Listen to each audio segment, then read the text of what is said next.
It's time to start tackling my 20 pounds of flatware.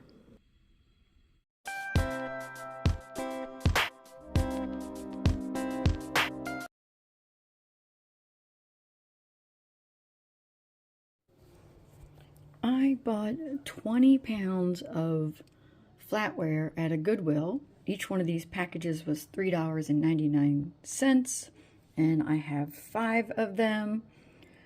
And as you can see, they are full of flatware.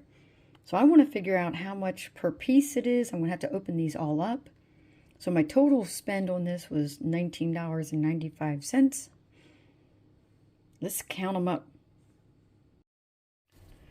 The one I'm curious of the most is this one with this beautiful handle on it. The flatware, it looks like a bunch of forks together there. But it has these 2 big serving spoons and a serving fork that I'm like, oh, what is that? I want to know what that is.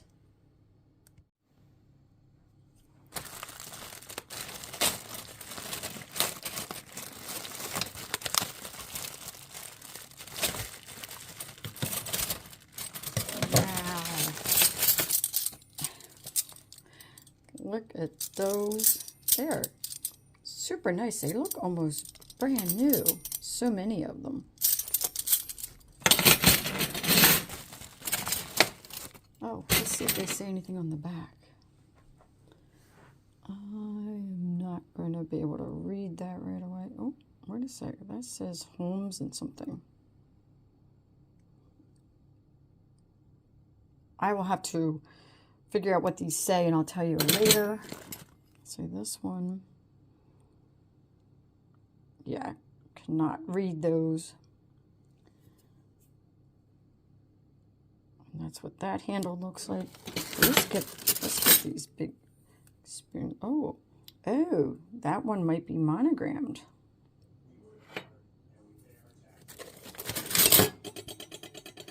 Oh, this one is not monogrammed. Let's see what the fork. Oh, that is also has some sort of monogram on it. Oh, something's, oh, look at this. Oh, fun. I think these are like seafood, like forks or something like that. As I identify everything, I'll let you know. It does say something on the back there. I just cannot see it this far away. I'm going to have to, I take pictures and zoom in on it, or actually the best way to do it is you don't take the picture and then zoom in on the picture. You actually just zoom in with your camera onto the small print, and then you can read it. I cannot make out something in Edwards on this one. Oh my goodness. We just got, I always say we. I think that's I don't know why. It's just me doing this. Me by myself. Okay, we got a little butter knife. Oh my goodness. Oh, a couple butter knives. And just a whole bunch. So these all seem to be matching, which is nice. Got the regular knives. It just says stainless on there. It's got some numbers on there.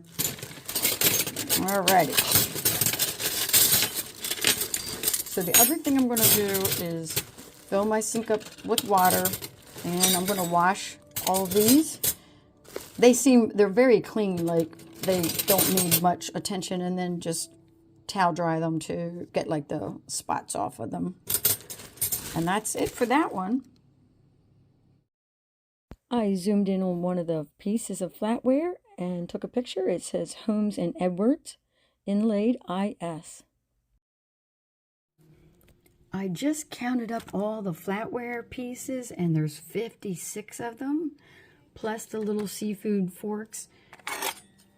And I have the 2 monogrammed pieces, serving pieces that are not of the same pattern, and then the one serving spoon back here.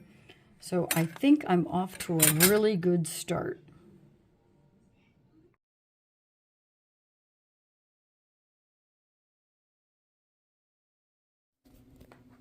Okay, I just looked these up. These are appetizer or hors d'oeuvre picks. They are not seafood. I wasn't sure, being that it just had one spike. I was thinking I might be wrong about that. So now I've learned something. They are definitely vintage though. For this monogram set of serving forks and spoons, they say R and K at the bottom there. And I got the tarnish off with a little bit of Barkeeper's Friend. There you can see the R and the K there. Being that it's a serving set, I think I can still sell it even though it's monogrammed. I was so excited after my first knickknacks show, my live sale that is, that I had another one. I scheduled it for the next day. I added a bunch of owls to it. But in that particular show, I didn't actually sell anything, and that happens not just on knickknacks live sales, but on whatnot live sales. Not every time you have a sale are you going to be successful, and you just have to roll with it. It doesn't mean that your items are bad or your pricing is bad or anything like that. It's just that the right buyers did not come along in that very short period of time. It's kind of like eBay and Poshmark and everything else. You can list up hundreds and hundreds and hundreds of items and then wake up and have no sales that day. Does that mean you fold up and stop being a reseller? No, you just keep going. You list more items. Maybe you run a sale. Maybe you do change your prices. But you can't give up just because you weren't successful every time. I've been doing this for a long, long time, and I just roll with it. And it's really important to do that. After getting all the flatware cleaned up, I decided to start listing. I got the big serving pieces listed up first. Listing up all of this flatware is definitely going to help me get to my goal of 600 listings. I put these three pieces together in a large baggie. I am still marking everything. I always think, oh, I'll remember. Well, I don't think I'll remember after I go through that 20 pounds of flatware that I'm going to remember everything about each baggie and what's in it. In this case, I'm mixing up the two patterns, but these are all the large serving pieces, so that was fine to put those all together.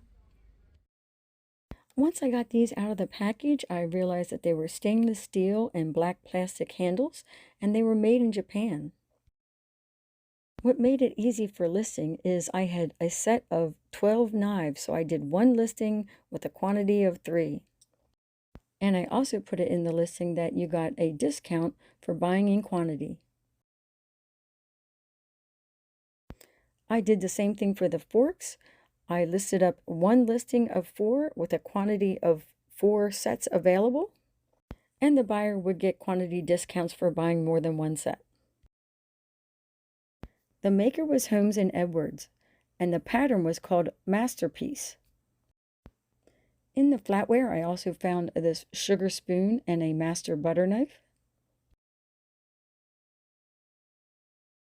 I also found this set of 7 butter knives, but they had a different pattern on the handle. It turns out they were made by Rogers & Brothers, and it's called Her Majesty.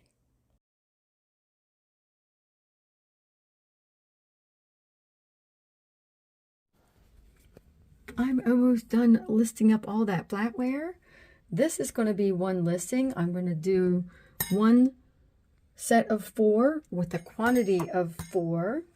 That makes it so much easier. And then I discount if they buy 2 sets, 3 sets, or in this case, 4 sets. So that works out. I did that on the other listings when it made sense. I don't think I mentioned it earlier, but in my research, this set of flatware that I've been working on by Holmes & Edwards is from like the 1930s. It's vintage now, but it's soon going to be antique. If you missed the Aurora Borealis, here's what I saw here in Michigan. You have to look through your camera on your phone in night mode in order to see the colors. So it was a bit ambitious of me to think that I was going to list up 20 pounds of flatware in one go. The 60 pieces, I ended up putting it up as 9 separate listings. I'm glad to get that done. But I have so much of my death pile to also get listed up. I think I'm going to do it one bag at a time. So I grabbed this pretty Pyrex out of my death pile. Yes, I've been sitting on it, and there's a few more Pyrex bowls that I should have listed. And I also listed up these Dutch still lifes by Henk Baas. Thanks for watching. Please subscribe if you haven't done that already. It is free to subscribe, and I'll catch you on the next one.